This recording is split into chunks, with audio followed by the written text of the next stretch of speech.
we don't have that. Okay, so if that's psychological noise, the next one we're going to talk about is physiological noise.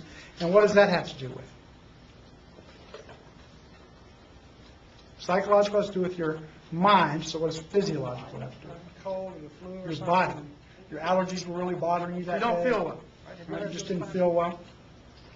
Does that interfere with your ability to really pay attention in class and do well? Yes. Okay. How many of you had breakfast before you came to school this morning? Okay.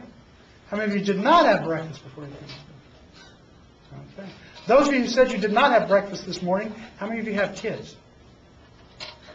When your kids go to school, do they have breakfast? Okay. Why do your kids have breakfast before they go to school, but mom doesn't? Because they eat breakfast at school. Okay, very good. So if I brought breakfast here, you'd eat it. Yes, sir. But I'm not going to. That's okay. So. Why is it we say breakfast is the most important meal of the day? Why is that?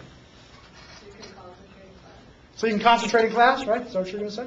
Yeah, we can't concentrate if we don't have something in our stomach, right? If we're hungry, your stomach's growling, does that interfere with your ability to communicate effectively? When my kids were little, they had a thing like you were talking about, and they had free lunches or breakfast at school.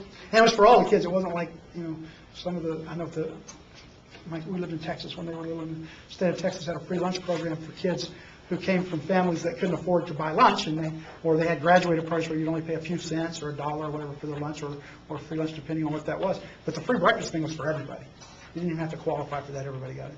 So my son used to get up early in the morning and have breakfast at home so he could get to school in time to have breakfast again. Yes.